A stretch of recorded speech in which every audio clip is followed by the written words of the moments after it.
मैं बस यही कहूंगी कि बड़े हैरान करने वाले नतीजे आए हैं। जो भी सर्वेज हो रहे थे उसमें महाविकास अघाड़ी को बढ़त दे रहे थे। बात सब बता रहे थे एज है। एक कांटे की टक्कर इस तरीके से हो जाना कहीं ना कहीं थोड़ा आश्चर्यजनक भी है। और उसके बाद ये इस तरीके के आउटकम आना, आई वुड से हमें कुछ टाइम लगेगा for it to sink in. It's quite unacceptable कि इतना हमने आक्रोश देखकर भी वोट में कन्वर्ट नहीं हुआ। इस तरीके के नतीजे आए हैं। एक प्रश्न चिन्ह उठाता है कि क्या ये सही मायने में फ्री एंड फेयर इलेक्शन था। ये लेवल प्लेइंग फील्ड महाराष्ट्र में बिगाड़ा गया। महाराष्ट्र चुनाव में भाजपा के नेतृत्व वाले महायुति गठबंधन की भारी जीत के बाद शिवसेना के नेताओं ने परिणामों पर असंतोष व्यक्त किया है। शिवसेना अध्यक्ष उद्धव ठाकरे ने बटेंगे तो कटेंगे नारे को लेकर भाजपा की आलोचना की।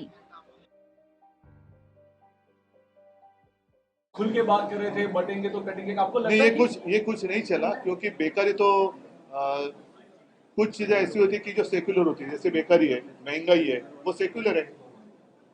सभी को महंगाई की मार पड़ रही है, सभी को जो बेरोजगारी है वो सता रही है, तो ऐसे कुछ नहीं है। इस बीच पार्टी नेता प्रियंका चतुर्वेदी ने नतीजों को आश्चर्यजनक बताते हुए चुनाव प्रक्रिया की प्रामाणिकता पर सवाल उठाए। मैं बस यही कहूंगी कि बड़े हैरान करने वाले नतीजे आए हैं। जिस तरीके से लोकसभा में 151 असेंबलीज पे हमारी लीड थी, वो सिमट कर अगर इस नंबर पे आ गई है तो एक प्रश्न चिन्ह जरूर उठता है कि कैसे इतना डिफरेंस आ गया। जो भी सर्वेज चल रहे थे सब कांटे की टक्कर बता रहे थे। जो भी सर्वेज हो रहे थे उसमें महाविकास अघाड़ी को बढ़त दे रहे थे। बात सब बता रहे थे एज है। एक कांटे की टक्कर इस तरीके से हो जाना कहीं ना कहीं थोड़ा आश्चर्यजनक भी है, सवालों के घेरे में भी आता है। और मन में मैं एक सेंस ऑफ सरप्राइज है कि जो हम जनता के बीच में देख रहे थे, महिलाओं के साथ देख रहे थे, पुरुषों के साथ देख रहे थे, आक्रोश जो था, 1500 रुपए मिलने के बाद भी वो महिलाएं बता रही थी कि हम पे एहसान नहीं कर रहे हैं जिस तरीके से प्रचार कर रहे हैं। और उसके बाद ये इस तरीके के आउटकम आना, आई वुड से हमें कुछ टाइम लगेगा for it to sink in. आप ही के पार्टी के नेता संजय राउत का बयान आया कि ये जनता का मैंडेट नहीं है, ये जनता कुछ ना कुछ गड़बड़ हुई है। क्लियरली अगर आप जैसे बार बार मन में एक शंका होती है कि जो पहली बार नहीं उठ रहा है, बार बार उठता जा रहा है कि क्या ईवीएम पे भी व्यापक चर्चा होनी चाहिए, स्टेक होल्डर से बात करनी चाहिए। इलेक्शन कमीशन उसको सीधे सीधे खारिज कर देता है rather than winning over the confidence of the people. कितनी महाराष्ट्र में कितनी जगहों पर मैं गई थी जहां पे वहां पे लोग आकर हमसे कहते थे वोट तो हम आपको देंगे ही, पर आप ईवीएम पर ध्यान दीजिएगा। सबने हमसे यही आकर कहते थे। तो ये क्योंकि इतना चेंज आया है फ्रॉम लोकसभा टू महाराष्ट्र का ये विधानसभा चुनाव, हैरान करने वाला है। और इस पे मैं मानती हूं कि even for me mentally it's quite unacceptable कि इतना हमने आक्रोश देखकर भी वोट में कन्वर्ट नहीं हुआ। इस तरीके के नतीजे आए हैं। एक प्रश्न चिन्ह उठाता है कि क्या ये सही मायने में फ्री एंड फेयर इलेक्शन था। वहीं कांग्रेस नेता जयराम रमेश ने चुनाव नतीजों पर सवाल उठाते हुए उन्हें आश्चर्यजनक रूप से अजीब बताया।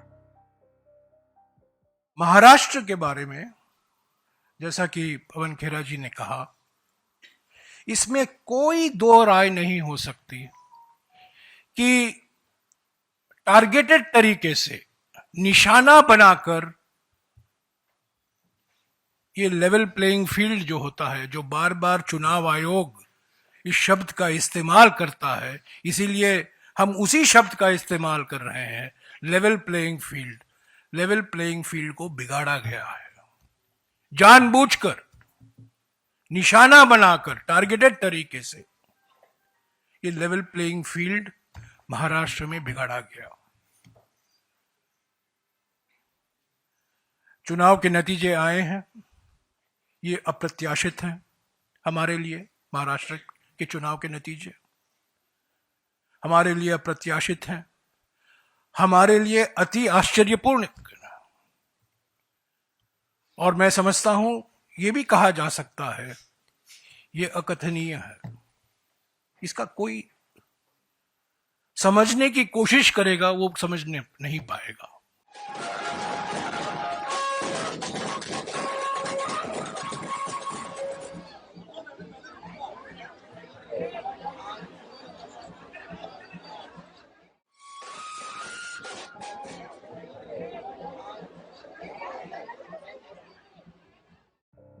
बता दें कि महायुति सरकार ने चुनाव जीतकर शानदार प्रदर्शन किया और महाराष्ट्र में सरकार बनाने के लिए तैयार है।